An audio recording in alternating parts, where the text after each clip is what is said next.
Long before cars, trains, or planes, horses carried us across continents, tilled our fields, and even shaped history itself.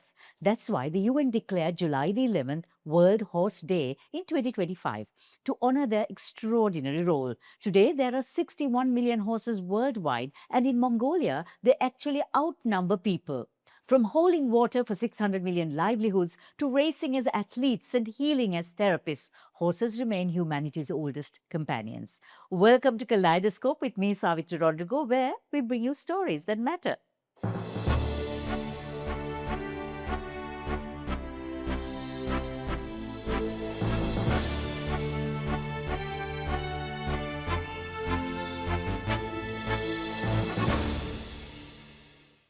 From the Kaleidoscope studios, Dr. Hina Shah, Soori S H Sarath, and the past week's quick news headlines.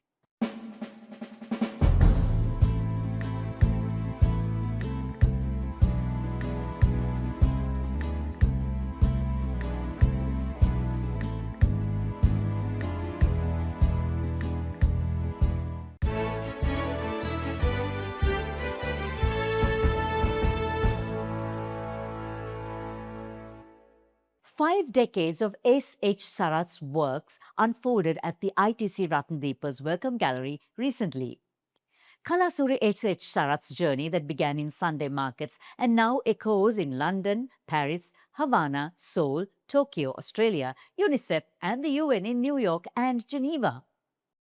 Changes and Traditions is a retrospective spanning from the 1970s, blending raw spontaneity with structure and tradition with cubist play within the layers of life in Sri Lanka. Like Van Gogh and Cezanne, his canvases hold depth, loved struggles, spirituality, daily rhythms, brushstrokes that evolve, wired into today's world. 55 years and S. H. Sarath is still teaching, hoping that for young artists his work is proof. Tradition isn't static, it's alive, layered, and of course, always transforming. Every week on YouTube, Facebook, Instagram, and LinkedIn, Kaleidoscope brings us stories that matter. Follow, subscribe, and stay connected. Each week, Kaleidoscope is fueled by SriLanka Live, CDB, and The Daily Morning. We are truly grateful for your strength and support.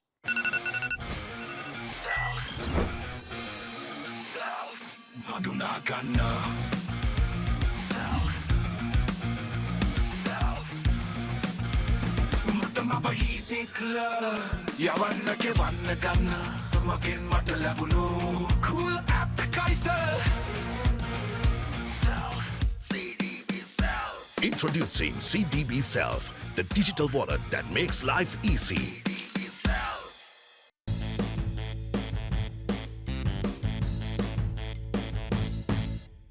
And now, last week's stories that set the pace only on CDB News in a blink. Sri Lanka's budget surplus widens to 197.3 billion rupees.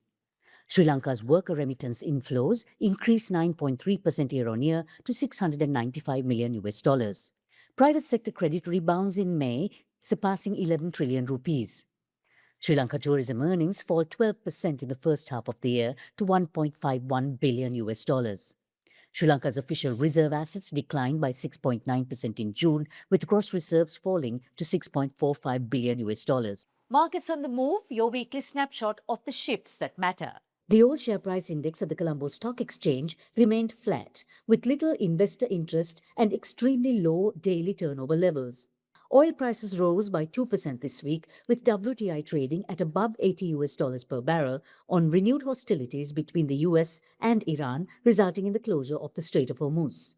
Spot gold fell close to $4,000 per ounce as rising oil prices and expectations of higher US interest rates limited its upward movement. 3 teenagers from India win the Global Earth Prize for inventing tamarind powder that removes microplastics. Fans of singer Pitbull break a Guinness World Record for the largest gathering of people wearing a bald cap. Even animals get hot. Zoo animals too are indulging in frozen treats to beat the heat.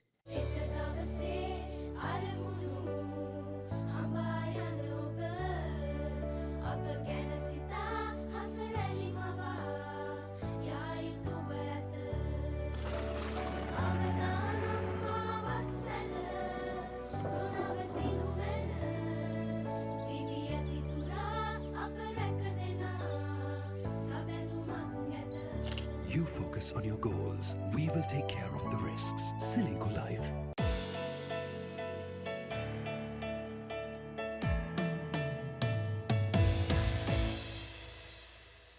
Women led enterprises fuel innovation, jobs, poverty reduction, and growth. And the Canadian Chamber of Commerce in Sri Lanka, or CanCham, have made these enterprises a strategic priority. Invited by the Chamber, Dr. Hina Shah, a global pioneer who has empowered over 1 million women across 55 countries to replicate sustainable ecosystems, was in Sri Lanka recently. A multi-award winner, including being conferred the Government of India's Sri Shakti Puraskar and the Daughter of Gujarat Award, she founded the International Center for Entrepreneurship and Career Development, working with the World Bank, UN agencies, the ILO, and the Commonwealth Secretariat. She joins us on Kaleidoscope SriLanka Live Dialogues today. You've said, every barrier I faced became the foundation for thousands of women entrepreneurs. What were the toughest barriers and how did you turn these around? In India, women are supposed to be only cooking and looking after the house. And I decided to start my own industry, which was the biggest thought process for me. And everybody was shocked, including my husband. But that was the toughest thing which happened. At home front, that is at a social level. When I went to the market, they were not ready to take up my business because they said, "Oh, woman is not enough good to have the business." When I went to bank said, "We don't give to women." So I said, "Why?" They said, your husband is taken from our bank." I said, "Okay, I'll divorce him and you give me the loan. Then I get married to him again." So bankers were also shocked. So market, banks, even industrial estate did not have the infrastructure then when I started in 80s. So these were the barriers which I found. So you can imagine from product to the promotion to the market to the finance. It was everywhere, it was a barrier. And at home, it was the biggest barrier. What unique opportunities and challenges do you find in women led SMEs? Women-led SMEs, they don't find unique opportunities. Let me tell you very frankly. They only look at the opportunities which is comforting them, like handicraft, like stitching, like fashion garment, like home-based industries, food-based industries.